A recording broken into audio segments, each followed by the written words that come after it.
Hey everybody, welcome back. My name is Tamara and this is my messy house. Try not to be distracted. This is just the reality of how we live right now. There are homeschooling things and bins of who knows what. That's supposed to be in my car. It's not.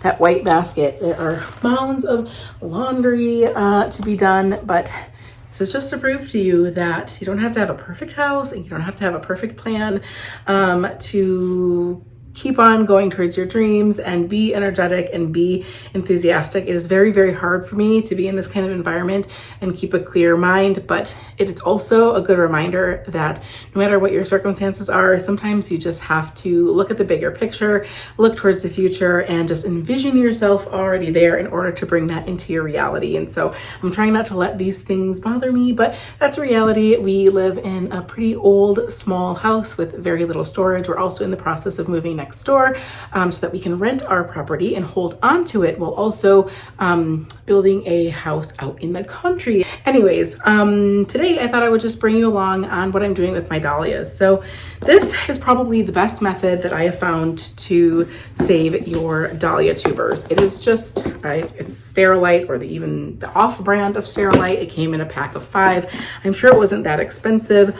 This is fine vermiculite. So this actually was pretty expensive from our local nursery, but the coarse stuff was a lot less expensive. It came in a huge bag and I have not seen too much of a difference. This particular variety, this was the Polka, and I tried to save it. It doesn't look as good as the others, but there are others that are in the coarse vermiculite that are perfect. So my recommendation would be go for the bigger bag, go for the more coarse, even just the medium. Vermiculite would probably be fine. Like I said, I didn't see any difference in the way the tubers stored. Last year I dug up all of the dahlias. I took the field label, I put it in with the vermiculite. I labeled the outside of the boxes as well. And these are what I have. This is what turned out. They are so firm. There's no squishy spots on them. They were just in these containers down in the basement. It was probably around 63, which I know probably isn't ideal, but that's what we had. It was dark and they haven't sprouted, but they also haven't shriveled. So I think they enjoyed their time in the boxes downstairs. I have a 1020 tray. This is from Bootstrap Farmer and I am obsessed with their stuff right now. I just reinvested in a whole bunch of their things for this growing season. And they are heavy duty and they are supporting 18 of these 2.5 by 2.5 by 3-inch pots. I just got these on Amazon. I'll link them below. And I am going to be I am going to be sprouting my dahlia tubers in order to get little tiny sprouts that I can cut off. I put them into some vermiculite with a humidity dome and keep them nice and warm and damp. And then they grow rootlets, and then those can be planted into these again. So the cuttings can go into this after they have sprouted. Some people put them directly in here, but I had so much success with sprouting them under the humidity domes in a 72 plug tray that I like to do that first and then transfer them to these bigger pots. But for these, it's so simple. And I was so successful with doing this last year. This is just regular potting soil. It is the Coco Loco brand. We're trying that this year because it's peat free and we really are trying to be environmentally conscious as much as we can when we can and when it makes sense for us from a financial standpoint. But I am just doing this, and this is what I did last year. This soil is a little bit damp, but I will put some water, probably a 1/2 inch, into the bottom of this tray and let all of the different pots absorb up the water.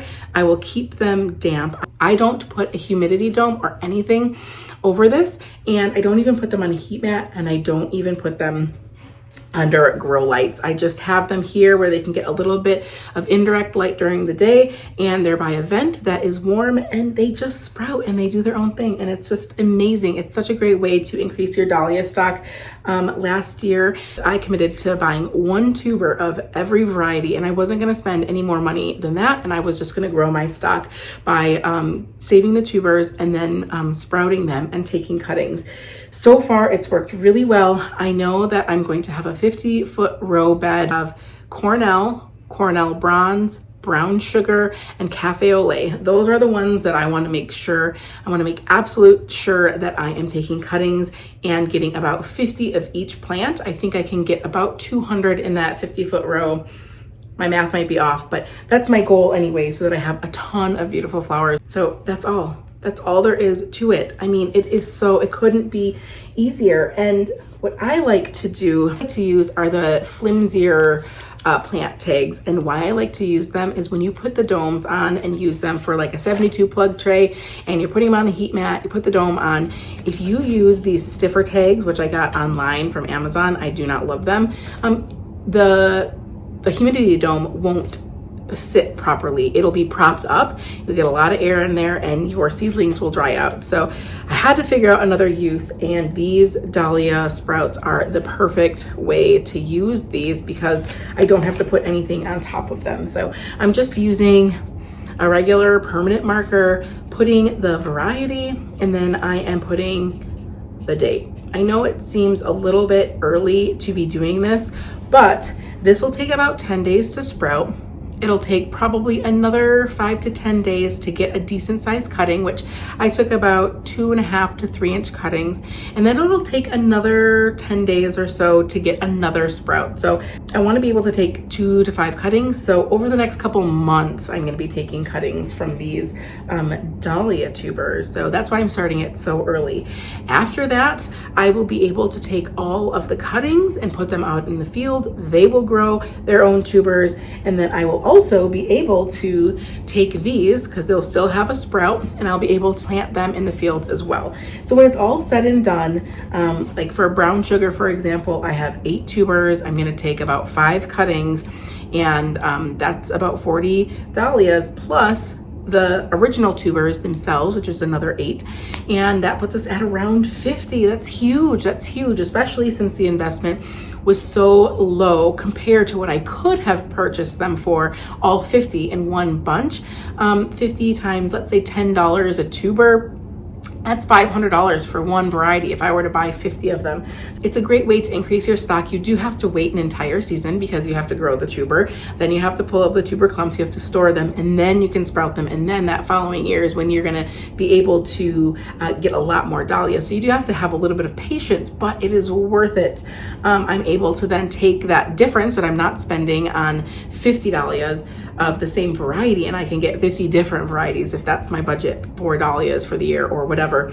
And then you can increase your stock that way. And I just think it's so amazing. When I found this out, I think I first found it out from Pepper Harrow. Yeah, that's where I saw it first done. And I was just like in shock. So I am really excited to do this. Even if dahlias produce a lot of stems, to fill up those buckets, you just need a lot of tubers. I learned that last year, that a couple is just not going to do it. So I'm excited to share this little technique with you. It couldn't be easier to propagate. I think for some of these larger tubers, a taller pot would probably work a lot better, but I'm all about experimenting and learning as I go. So there's nothing stopping me from keeping these tall boys out of the mix. We'll see how they do, and I can report back on that. So anyways, thanks for hanging out with me today, and we will see you in the next video.